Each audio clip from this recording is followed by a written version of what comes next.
Vito Rizzuto fue un siciliano que logró forjar un imperio criminal en Montreal, Canadá.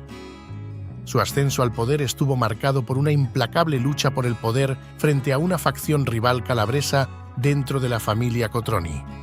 El clímax lo alcanzó cuando logró fracturar irreparablemente esa estructura y formar su propia familia, que ahora llevaría su apellido. A pesar de su carrera marcada por la ilegalidad, fue considerado un hombre carismático y mediador, capaz de mantener alianzas entre diversos grupos delictivos. Más allá de ese detalle, su infame legado se vio empañado por su arresto, siendo condenado por el asesinato de 3 miembros de la familia Bonanno en Nueva York, un episodio que desató una guerra interna en su organización.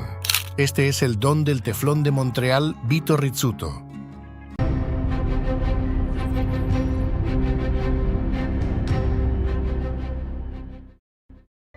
Vito Rizzuto nació el 21 de febrero de 1946 en Cattolica Eraclea, una pequeña localidad de la provincia de Agrigento, en Sicilia. Su madre, Libertina Magno, llevaba en la sangre el linaje de Antonio Magno, un líder mafioso local que había tejido su red de poder desde bastante tiempo atrás. Era un legado que, aunque no lo supiera en ese momento, marcaría cada paso que daría en la vida. En 1954, cuando el joven cumplió 8 años, la familia Rizzuto dejó atrás los olivares y la tierra agrietada de Sicilia para cruzar el Atlántico. Por aquellos días, esa decisión era casi rutinaria. En realidad, muchos sicilianos buscaron la migración como un medio para escapar de su dura realidad. Los hombres jóvenes se vieron particularmente afectados por el reclutamiento para el servicio militar, lo que los impulsó a irse en lugar de enfrentarse a ese obstinante proceso. La esperanza de una vida mejor en otro lugar, ya sea en Estados Unidos o en Australia, impulsó a las familias a correr riesgos y abandonar sus hogares en busca de oportunidades que parecían inalcanzables en su tierra natal. Ellos, en particular, llegaron a Canadá, desembarcando en el muelle 21 de Halifax, Nueva Escocia, con el peso de sus expectativas de sus secretos familiares. La familia se estableció en Montreal, Quebec, una ciudad donde las oportunidades se mezclaban con los peligros y donde Niccolo Rizzuto, el patriarca, comenzó a tejer su propia red criminal, trasladando el código de honor siciliano a las gélidas calles de América del Norte. Según se dice, Vito asistió a la escuela secundaria católica San Pío X. Supuestamente fue un buen estudiante, no le costaba obtener buenas calificaciones, pero también comenzó a sumergirse paulatinamente en la cultura ilegal que lo rodeaba, muy local y delimitada geográficamente debido a los vínculos criminales de su familia. Eran delitos menores, uno que otro robo, un par de hurtos y estafas por bajos montos. La semilla estaba allí, pequeñita, pero germinando. Y sí que germinaba. En el transcurso de los años 60, él estuvo profundamente influenciado por las conexiones de su padre y las operaciones de la familia criminal Cotroni, el grupo mafioso dominante en ese momento. Vincenzo Cotroni, un calabrés que había llegado a Canadá en los años 40, era el cerebro detrás de esta organización. Con un enfoque más diplomático que violento, Vincenzo tejía una red de influencias que abarcaba desde el tráfico de drogas hasta la usura, todo mientras mantenía un semblante de respeto y control. Su hermano menor, Frank, era el músculo de la operación, un hombre que no dudaba en ensuciarse las manos para lograr sus objetivos. Con un pie en el mundo del trabajo y otro en el crimen, Frank manejaba operaciones de extorsión y chantaje laboral, siempre listo para hacer que los sindicatos bailaran al son que él marcaba. Mientras tanto, Paolo Violi, un ambicioso calabrés, se movía sutilmente, ansioso por desafiar el dominio de Vincenzo. No lo tenían tan claro entonces, pero había que tenerle cuidado. Con ellos, aquel muchacho comenzó destacándose en el tráfico de drogas. La familia criminal, con una reputación consolidada en este ámbito, le ofreció un entorno propicio para aprender. Vito, rodeado de criminales experimentados, fue asimilando conocimientos sobre las operaciones de narcotráfico. Paralelamente, recibió sus primeros encargos en el negocio de la usura, un aspecto igualmente lucrativo del crimen organizado. Este tipo de actividad le permitió ofrecer préstamos a individuos que, debido a su situación financiera un tanto desesperada, no podían acceder a créditos legítimos. Las tasas de interés que imponía eran exorbitantes, lo que aseguraba un retorno significativo de su inversión. No obstante, su ascenso no fue un camino de rosas. Vito se casó con Giovanna Camilleri el 26 de noviembre de 1966, consolidando la alianza con otra familia mafiosa a través de su suegro Leonardo Camilleri. De esa unión nacieron 3 hijos, cada uno cargando nombres que pertenecían a las generaciones pasadas: Niccolo, Leonardo y Libertina. En los años 70, su padre Niccolo se consolidó como una figura clave dentro de la facción siciliana de la familia criminal Cotroni. Liderados por Luigi Greco, los sicilianos actuaban como una subfamilia dentro de la organización, la cual seguía siendo controlada en su mayoría por calabreses. Pero todo equilibrio en el submundo tiene fecha de caducidad. Por aquellos primeros meses de la década, el Regio Bar, administrado por Paolo Violi, se convirtió en el epicentro de la mafia en Montreal. Y es que, en diciembre de 1970, el bar fue intervenido por el policía encubierto Robert Minard, quien inició a grabar conversaciones que destaparon las tensiones internas de la organización. Por otro lado, el ascenso de Vito no fue menos llamativo. Según las autoridades, su dominio abarcaba desde la importación y distribución de toneladas de heroína, cocaína y hachís, hasta el lavado de cientos de millones de dólares. Con préstamos a tasas usureras, operaciones de juego ilegal y ejecuciones por encargo, construyó un emporio que era tan complejo como eficaz. Pero su ambición, como suele ocurrir, lo llevó a cometer errores. En 1972 fue condenado a 2 años de prisión por conspirar para incendiar un salón de belleza en Boucherville, propiedad de Renda, en un intento de fraude contra las aseguradoras. Pasó 18 meses tras las rejas, un tiempo suficiente para aprender que el sistema legal podía ser tanto un obstáculo como una herramienta. Lo que sucedía fuera de los barrotes no era más alentador. Desde esa época hasta principios de los 80, Montreal vivió una temporada macabra de asesinatos y venganzas que dejó a la ciudad en un estado de constante tensión. Y es que el 7 de diciembre de ese mismo año, Luigi Greco encontró su trágico final en un accidente que, aparentemente legítimo, parecía un acto de traición y ambición. Greco, inmerso en un proyecto de renovación de un edificio que poseía, decidió limpiar el suelo con gasolina. La chispa de un encendedor, un descuido común, se convirtió en un infierno que lo consumió. Las llamas lo envolvieron, dejándolo con quemaduras devastadoras que lo llevaron a una agonía prolongada en el hospital, donde finalmente sucumbió a sus heridas. Semejantes eventos, aunque trágicos, fueron el catalizador que desató una serie de sucesos que cambiarían para siempre el paisaje del crimen organizado en Montreal. La muerte de Greco dejó un vacío de poder en la facción siciliana de la familia Cotroni. Un golpe que desestabilizó la ya frágil estructura del crimen organizado en la ciudad. Sin su liderazgo, la facción se convirtió en un campo de batalla de ambiciones desmedidas. Vito, un hombre que había estado bajo el ala del difunto, vio su oportunidad. Con las agallas de un zorro, comenzó a maniobrar entre las ruinas del liderazgo siciliano, posicionándose como un jugador clave en el inframundo.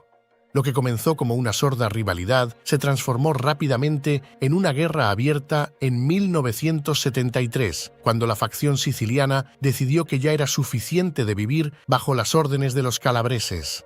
Y es que Paolo Violi se convirtió automáticamente en su principal rival, si es que no, su enemigo declarado interno. Mientras tanto, las grabaciones de Minard, presentadas en las audiencias de la Comisión de Investigación sobre el Crimen Organizado en 1975, arruinaron la reputación del grabado, quien vio cómo su poder se desvanecía. De hecho, unos periodistas llegaron a escribir sobre semejante desidia en los siguientes términos: la mafia nunca le perdonaría por ser tan estúpidamente descuidado como para dejar que un policía pusiera micrófonos en su lugar de trabajo. A medida que la presión aumentaba, Vito buscó la aprobación de la Comisión de la Mafia estadounidense para eliminar a su piedra en el zapato, argumentando que aquel sujeto era demasiado torpe para asumir el liderazgo familiar. La comisión aceptó la petición sin dar luz verde al asesinato de Vincenzo o Frank Cotroni. La familia Bonanno, por su lado, cambió su apoyo a Rizzuto, a quien consideraban un criminal más competente. La primera víctima de esta nueva fase del conflicto fue Pietro Sciarra, un leal a los sicilianos que se unió a la facción de Violi. Sciarra fue asesinado en febrero del año siguiente cuando salía de un cine. Había visto El Padrino 2, doblada al italiano. Empezando 1977, los dos líderes enfrentados se encontraron en un periodo de prueba en una casa de Montreal, un intento desesperado por poner fin a su creciente enemistad. La tensión era palpable, como si el aire estuviera cargado de pólvora. Sin embargo, las conversaciones de paz se desmoronaron rápidamente, dejando a ambos hombres más enfadados que antes. Con el futuro de los aliados de Rizzuto en juego y la amenaza de violencia inminente, la mayoría de sus miembros decidieron huir a Venezuela, dejando atrás la ciudad que se preparaba para una guerra de mafias. Entre ellos se encontraba el padre, Niccolo. Allí se encontró con el clan Cuntrera Caruana, una poderosa familia siciliana que dominaba las rutas de tráfico de drogas entre América del Norte y del Sur. Esta alianza no solo le ofreció a Niccolo un acceso directo a un mercado de drogas en expansión, sino que le proporcionó la experiencia necesaria para navegar en un entorno criminal extranjero. Mientras tejía esta relación, se involucró en la red de heroína conocida como la Conexión Francesa. Para mantener un perfil bajo, abrió una pizzería llamada Los Padrinos en Caracas, un lugar que servía como fachada para sus actividades ilegales y como punto de encuentro para discutir negocios con sus nuevos socios. La paz era un lujo que no podían permitirse. El 8 de febrero, Francesco Violi, el hermano menor y el músculo de la familia, fue emboscado y asesinado a tiros en un ataque que resonó como un eco de la guerra que se libraba entre los sicilianos y los calabreses. Su muerte fue un claro mensaje de que los Rizzuto estaban decididos a eliminar cualquier resistencia. El 22 de enero del año siguiente le tocó al pez gordo. Paolo se encontraba en el bar Jean Talon, disfrutando de una partida de cartas. Había sido invitado por Vincenzo Randisi, un hombre de confianza de los sicilianos. La atmósfera era tensa, pero la emoción del juego lo mantenía distraído. De repente, dos hombres enmascarados irrumpieron en el bar. Uno de ellos gritó que todos se tiraran al suelo, mientras el otro se acercaba a Paolo por detrás. Sin piedad, le disparó en la cabeza con una escopeta recortada, un arma que se había vuelto común en el mundo del crimen. El primer disparo fue mortal, pero el asesino, en un acto de desprecio absoluto, disparó una segunda vez, desfigurando aún más el cuerpo de Violi. La brutalidad del asesinato fue un claro reflejo de la escalofriante escalada de violencia en la lucha por el poder entre las facciones de la mafia. 5 días después, el funeral de Paolo se llevó a cabo en la iglesia de la Madonna della Difesa. La asistencia fue notablemente escasa para un hombre de su estatura en el mundo del crimen. Solo unos pocos gánsteres, incluido Vincenzo Cotroni, se presentaron, y este último se negó a hablar con la familia de Violi, un gesto que hablaba de lealtades cambiantes y de un futuro incierto para los calabreses. El 22 de febrero, Rocco, el más joven de los Violi, se encontraba cenando con su familia en su hogar en Hamilton, Ontario, cuando un francotirador puso fin a su vida. Este asesinato selló el destino de ese apellido, eliminando cualquier rastro de liderazgo que pudiera haber quedado y marcando el final de la influencia calabresa en el crimen organizado de Montreal. Esas 3 muertes no solo fueron un golpe devastador para su familia, sino que abrieron la puerta a la familia Rizzuto, que rápidamente se consolidó como la fuerza dominante en el crimen canadiense. Tan cierto era esto que para ellos ya no hacía falta pertenecer a esa debilitada y obsoleta familia. Lo que se venía desarrollando como una práctica informal, ahora era formal. De los restos de los Cotroni surgía la familia criminal Rizzuto. Los sicilianos habían ganado y Nicolò, junto a su hijo, se sentaba en la cima de un imperio que no conocía fronteras. Los Cotroni, aunque continuaban operando, estaban completamente eclipsados. La colaboración que el padre tuvo con el clan Cuntrera Caruana cimentó su influencia en el crimen organizado, preparando el terreno para su eventual regreso y el ascenso de la incipiente organización como una de las más poderosas de Canadá. La nueva década trajo un aire de renovación. Nicolò, quien estuvo al frente de la familia por varios meses, le entregó el control del negocio familiar a su hijo. Este traspaso, además de simbolizar un cambio generacional, también fue una estrategia para adaptar las operaciones familiares a un entorno criminal cada vez más complejo. Vito, quien pasó a ser conocido como el Don del Teflón, comienza a establecer su influencia en el crimen organizado mientras evita repercusiones legales significativas. Una de las características más llamativas de su liderazgo fue su enfoque orientado a la mediación y el diálogo dentro del mundo criminal, donde la violencia a menudo prevalecía. De hecho, cuando algo sucedía, solía recomendarles a sus allegados: la mejor manera de resolver un problema es hablarlo, sin más. Con esas palabras, probablemente evitó que unos gastaran sus balas, a otros, indirectamente, les salvó la vida. Según se dice, en algún momento de sus 30 años, se cree que él pudo ser incluido formalmente en la familia criminal Bonanno de Nueva York. Supuestamente por esa época, bajo las órdenes de Joe Massino, orquestó los asesinatos de 3 capitanes dentro de la familia Bonanno. Alphonse Indelicato, Philip Giacone y Dominic Trinchera, 3 capos de la familia Bonanno, habían sido convocados a una reunión en un club social. La invitación parecía inofensiva, un simple encuentro entre socios. No obstante, lo que no sabían era que estaban caminando hacia una emboscada mortal. Los 3 hombres eran considerados amenazas, conspiradores que tramaban tras bambalinas para derrocar a los líderes establecidos de la Comisión de la Mafia. Se dice que, en el interior del club, 4 pistoleros esperaban pacientemente, ocultos en un armario, listos para actuar. Cuando Indelicato, Giacone y Trinchera llegaron, la atmósfera se volvió pesada. La conversación fluyó al principio, pero pronto se tornó tensa. En un instante, el silencio fue roto por el estruendo de disparos. Los hombres que habían llegado como capos se convirtieron en víctimas. Sus cuerpos cayeron al suelo mientras los sicarios desataban su furia. La traición se había consumado. El caos reinó por unos momentos hasta que el polvo se asentó. Frank Lino, quien había acompañado a los 3 hombres, logró escapar corriendo por la puerta, dejando atrás a sus compañeros caídos. Los cadáveres de Indelicato, Giacone y Trinchera fueron descubiertos más tarde, despojados de su poder y su vida, marcando un punto de inflexión en la lucha interna por el control de la familia Bonanno.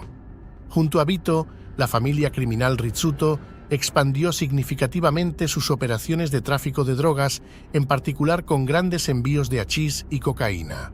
Ya no cabía duda, habían consolidado su control, transformándose en la familia criminal dominante de Montreal. Vito, ahora sin oposición significativa, se erigió como el nuevo rey del inframundo. En octubre de 1987, la Real Policía Montada de Canadá interceptó un barco frente a la costa noreste de Terranova y Labrador. El cargamento era impresionante: 16 toneladas de hachís, literalmente una fortuna flotante. Vito, junto con Reinald Desjardins y otros 4 asociados, fue arrestado. Sin embargo, 5 meses más tarde ya estaba libre bajo fianza, un recordatorio de que, en su despiadado mundo, las rejas rara vez eran definitivas. Por aquellos mismos días, las autoridades venezolanas, tras recibir información privilegiada, decidieron visitar la residencia de Nicolò en Caracas. Allí encontraron aproximadamente 700 gramos de cocaína, una cantidad que no solo era suficiente para arruinar su día, sino que lo colocaba en el punto de mira de la ley. La detención fue rápida y contundente. Rizzuto padre fue arrestado y enfrentó cargos de tráfico de drogas en medio de una creciente represión contra el crimen organizado en la región. Su condena fue de 8 años en una prisión venezolana, pero la vida en la cárcel no era el final de su historia. Por otra parte, un juicio contra el Don de Teflón comenzó en octubre de 1990. El motivo era claro: las autoridades pretendían desmantelar su floreciente imperio de polvo blanco que estaba profundamente entrelazado con el crimen organizado en Canadá. La fiscalía trató de demostrar que él no era simplemente un actor pasivo, sino un participante activo en la orquestación de operaciones de contrabando de drogas. Pero la policía cometió un error fatal al exceder los límites de su orden judicial, grabando conversaciones entre él y su abogado en un restaurante. El Tribunal Supremo de Terranova desestimó el caso, marcando otra victoria para el capo siciliano. Simplemente irónico, ahí estaba la prueba. Era una confesión, solo que no servía por la forma ilícita en que había sido obtenida. Poco después, enfrentó nuevamente cargos de conspiración para importar hachís.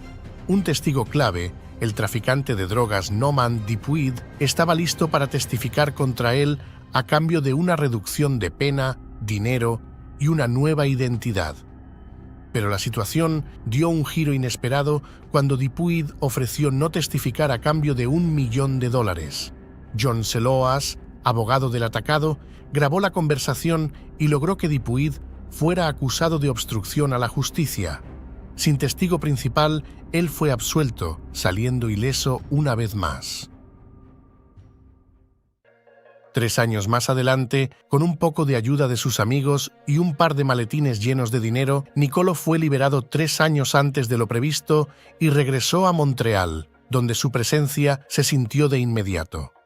El imperio siguió expandiéndose. Eran padre e hijo trabajando en función de la infamia y del dinero mal habido. En los años venideros, la policía llevó a cabo una operación encubierta conocida como Proyecto Compote, una elaborada trampa que incluía un falso intercambio de divisas en Montreal. A lo largo de la operación, los agentes realizaron seguimientos, escuchas telefónicas y recopilación de testimonios para construir un caso sólido contra miembros clave de la familia Rizzuto. Mientras que el FBI lo consideraba un simple soldado de la familia Bonanno de Nueva York, las autoridades canadienses lo veían como el jefe delincuencial más poderoso del país.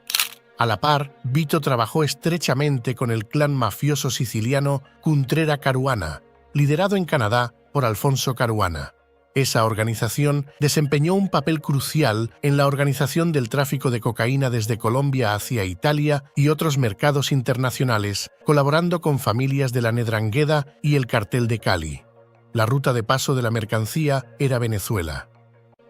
En los albores de 2004, Vito, el hombre que parecía invulnerable en su trono de Montreal, vio cómo su mundo comenzaba a tambalearse. Una acusación formal por parte de un gran jurado federal de Brooklyn lo señalaba como parte de una conspiración de crimen organizado que incluía usura y, más inquietante aún, asesinato. Entre los cargos figuraba su participación en los sangrientos eventos del 5 de mayo de 1981, cuando 3 capos rivales de la familia Bonanno fueron ejecutados en una carnicería digna de las historias que Hollywood convertiría en oro con producciones cinematográficas como Danny Brasco. Según los fiscales, él fue uno de los 4 hombres contratados por Joe Massino, un capitán de la familia Bonanno, para llevar a cabo las ejecuciones. Así, el 20 de enero, la ilusión de impunidad se desmoronó. Fue arrestado en Montreal, su fortaleza, donde se creía intocable. Allí comenzó una batalla legal que duró 31 meses, una pasarela llena de abogados, apelaciones y tecnicismos que mantuvieron a los tribunales ocupados mientras él seguía proyectando su imagen de empresario respetable. En medio de este complejo panorama, el 15 de marzo del 2006 marcó un hito en la historia del crimen organizado canadiense. Y es que los medios de comunicación también frotaban sal en aquellas heridas abiertas. Los periodistas Lila Math y Adrian Humphreys se atrevieron a catalogar a la familia Rizzuto como la sexta familia. Así es. Indirectamente, esos profesionales de la investigación se atrevieron a equipararlo con hombres de la talla de Lucky Luciano, Vito Genovese, Albert Anastasia, Joseph Profaci o el mismísimo John Gotti, con quien compartía apodo. En el contexto del crimen organizado en América del Norte, la familia Rizzuto es considerada el equivalente canadiense de la Cosa Nostra, afirmaron con la certeza que solo los expertos pueden tener. Para este punto, la vieja Operación Compote se alineó con otras iniciativas, como la Operación Colisée, que resultó en múltiples arrestos y el debilitamiento del control que Vito ejercía sobre el crimen organizado citadino.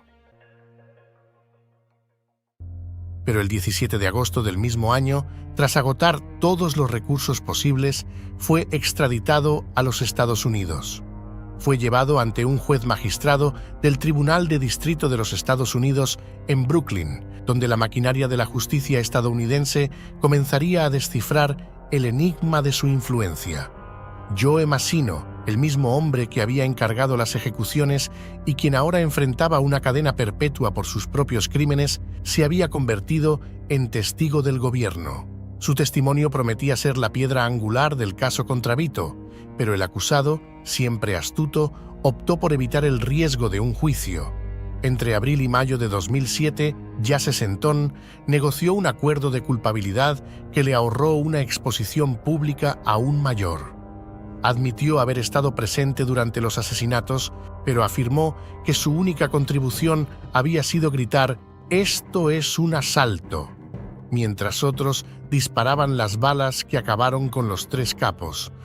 El 4 de mayo de ese mismo año se declaró culpable de conspiración para cometer asesinato y cargos de crimen organizado. Fue condenado a 10 años de prisión, una multa de $250.000 y 3 años de libertad supervisada tras cumplir su sentencia. Su acuerdo fue recibido con reacciones mixtas. Mientras los fiscales lo celebraban como un éxito, autores especializados en crimen organizado, como Antonio Nicaso y Lee Lamaz, ofrecieron interpretaciones más cínicas. Nicaso lo calificó como un gran trato, mientras Lamaz declaró sin tapujos: «Creo que el sistema ha sido derrotado otra vez». Las declaraciones del sentenciado, como era de esperarse, fueron rápidamente cuestionadas. Salvatore Vitale, un informante de la familia Bonanno, ofreció una versión diametralmente opuesta. De acuerdo a su criterio, él no solo estuvo presente, sino que fue el primero en salir de su escondite durante la emboscada y el primero en disparar. Pero esas contradicciones no importaron tanto como el acuerdo logrado en la corte. Para un hombre acostumbrado a jugar con las reglas del submundo, había demostrado que también sabía navegar las aguas turbulentas del sistema judicial. En todo caso, se encontraba tras las rejas, y el mundo no se detendría por él. Mientras él permanecía allí, una serie de muertes y desapariciones sacudían a su familia y asociados. En realidad, su ausencia dejó cierto vacío de poder que rápidamente se convirtió en un campo de batalla entre facciones rivales dentro de la misma organización. Por si fuera poco, el encarcelamiento fue el catalizador que desató una guerra mafiosa entre los Rizzuto y los restos de los Cotroni.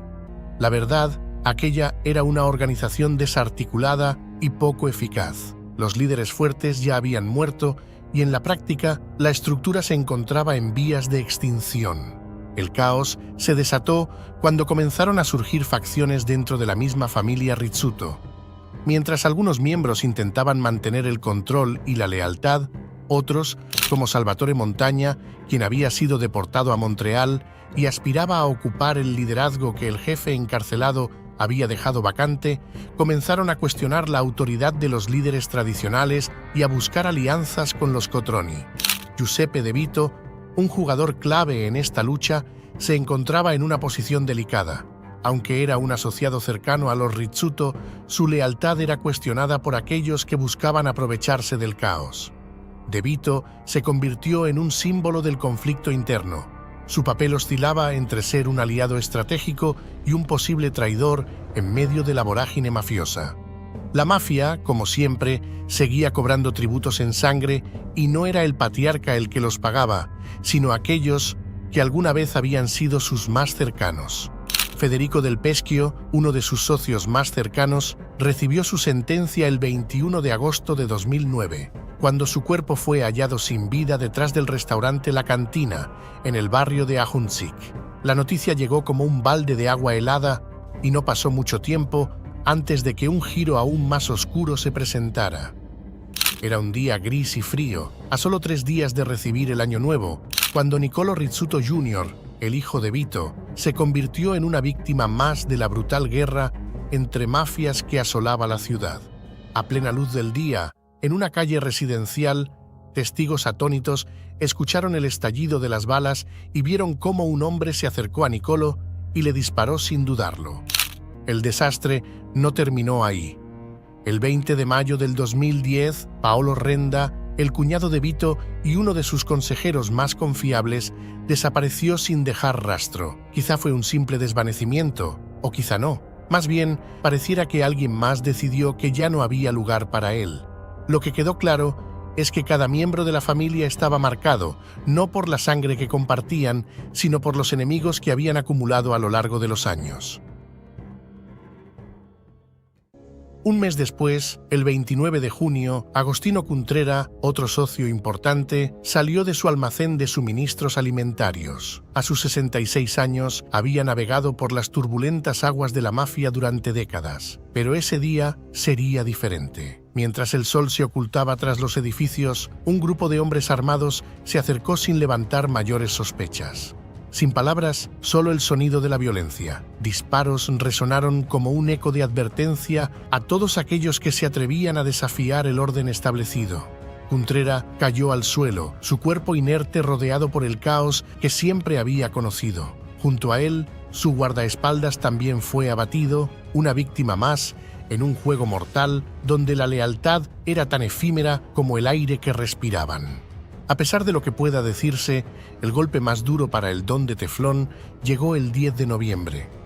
Aquel era un día que prometía ser como cualquier otro en la vida del anciano Niccolò Rizzuto, patriarca de la mafia. A sus 86 años, había visto el ascenso y la caída de imperios criminales, pero esa tarde, mientras se acomodaba en su lujosa mansión en el barrio de Cartierville, el destino le tenía reservado un final abrupto. A las 5:40 del horario vespertino, el sonido de un disparo acabó de golpe con la tranquilidad del hogar. Una bala, disparada con exactitud mortal desde un francotirador oculto, atravesó el cristal doble de las puertas del patio trasero.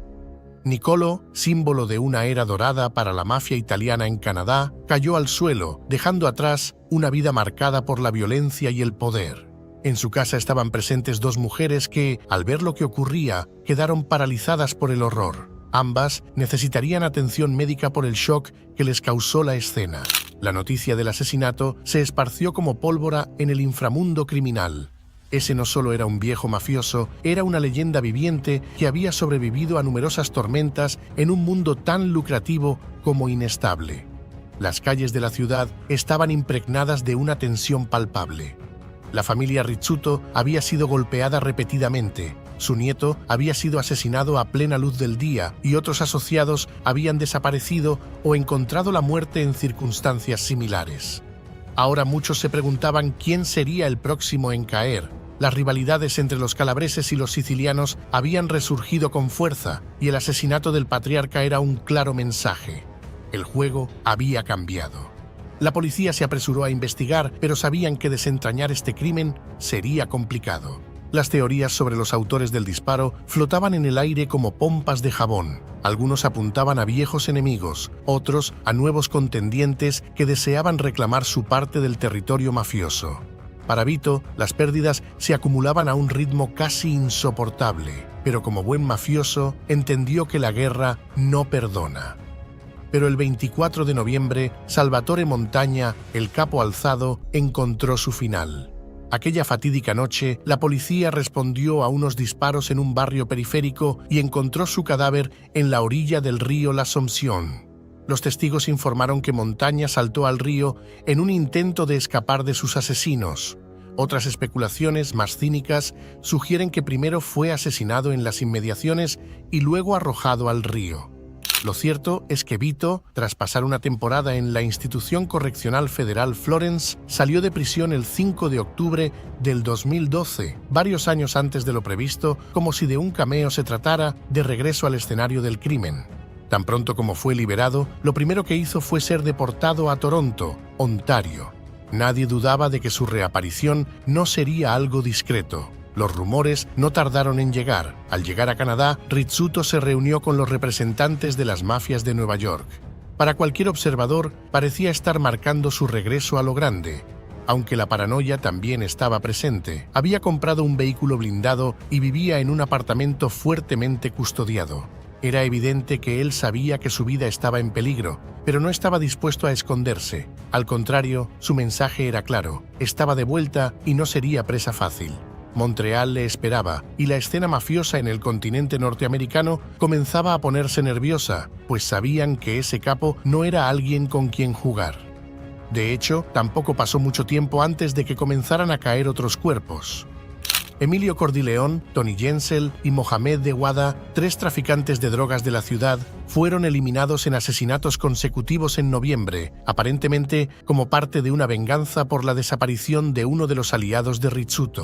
También en ese mes, en una noche oscura y fría en Blainville, Quebec, Joe Di Maulo, un mafioso influyente aliado de la familia Cotroni, se preparaba para una velada tranquila. Pero el destino tenía otros planes. A las primeras horas de aquella noche, su cuerpo fue encontrado en la entrada de su casa. Testigos afirmaron haber escuchado al menos 2 detonaciones que resonaron en los alrededores. Di Maulo, quien había estado involucrado en el mundo del crimen desde los años 70 y era conocido como el número 2 en la mafia, había sido ejecutado.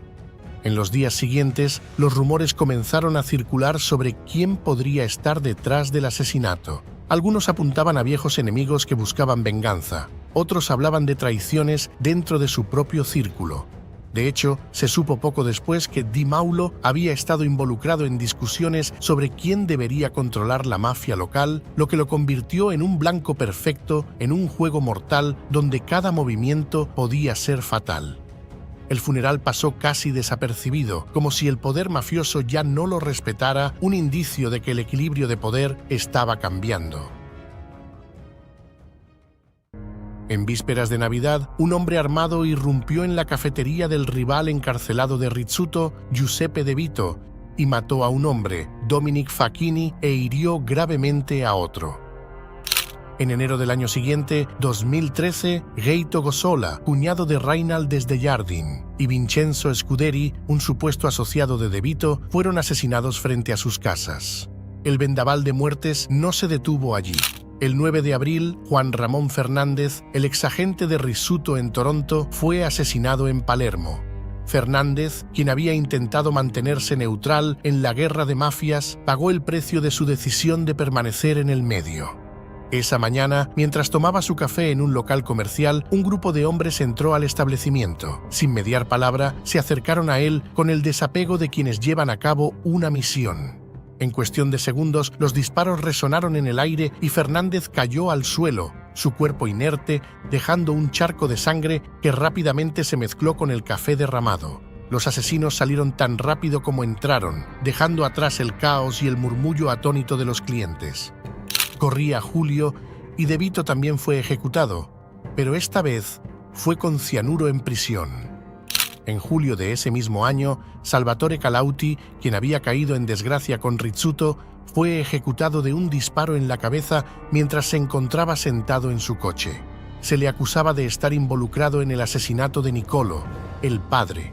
Y como si fuera poco, en noviembre, Moreno Galo, un exmiembro influyente de la organización, fue asesinado en Acapulco, México, después de haber sido deportado a su país natal, lo que le había puesto en la mira de la muerte.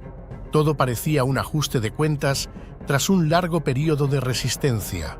Los muertos se acumulaban y la mafia, por su propia naturaleza, nunca perdona. Sin embargo, ese mismo año, llegó una muerte un tanto inesperada. El 23 de diciembre de 2013, el mismísimo Vito Rizzuto se despidió del mundo a sus 67 años, pero no sin antes dejar un rastro de incertidumbre. La versión oficial era que su muerte fue producto de complicaciones derivadas de una neumonía, que tal vez había sido provocada por un cáncer de pulmón que nunca se confirmó del todo. La verdad, como suele ocurrir en los asuntos mafiosos, se ocultó tras una capa de misterio y silencio. Nadie sabría si la causa real de su deceso fue una enfermedad natural o si alguien había decidido ponerle fin, tal vez con la misma rapidez con la que había hecho desaparecer a tantos en el pasado. El 28 de diciembre, pocos días después de su fallecimiento, fue velado en la iglesia Madonna della Difesa, en el corazón de la pequeña Italia de Montreal. Alrededor de 800 personas tuvieron la oportunidad de despedirse de él. La ceremonia fue sobria, como cualquier ritual en la mafia, discreta, pero con ese toque de respeto que solo los mafiosos se otorgan entre ellos. El entierro tuvo lugar en el cementerio Saint-François d'Assise, donde, como era de esperarse, el hombre que había dominado esa urbe descansó en la penumbra, rodeado de un legado del cual nadie podría sentirse particularmente orgulloso. Pero el legado del capo siciliano no desapareció tan fácilmente como muchos pensaban. Aunque un hombre de semejante calaña ya no estaba, la familia Rizzuto continuó con su prolongada venganza. La guerra no se detuvo. El caos se desató y la mafia local, ahora huérfana de un líder, se sumió en una guerra de poder en la que nadie parecía capaz de llenar el vacío dejado por el antiguo jefe. A casi 3 años de su fallecimiento, Pierre de Champlain, un exanalista de inteligencia de la policía montada, no dudó en dejar claro que, durante el reinado del recién fallecido, si al crimen organizado le fue bien, fue gracias a él. Tras su muerte, el panorama era otro. Ningún nuevo líder logró imponer la misma disciplina. La falta de unidad entre los clanes mafiosos permitió que las pandillas callejeras adquirieran más poder, dejando a la mafia tradicional completamente desorganizada. La mafia está hecha un caos total, dijo Champlain, señalando que nadie era capaz de unificar a todos los grupos bajo una misma bandera. Lo que antes era una máquina bien aceitada se había convertido en una jauría descontrolada, y en ese vacío de poder, la situación solo se volvía más inestable y peligrosa, una bomba de tiempo a punto de estallar. Lo llamaron el príncipe de la mafia. Se convirtió en todo un hombre hecho dentro del inframundo para luego buscar su redención con la sociedad. Michael Francese, el Yuppie Don. Su historia la tienes justo ahora en pantalla.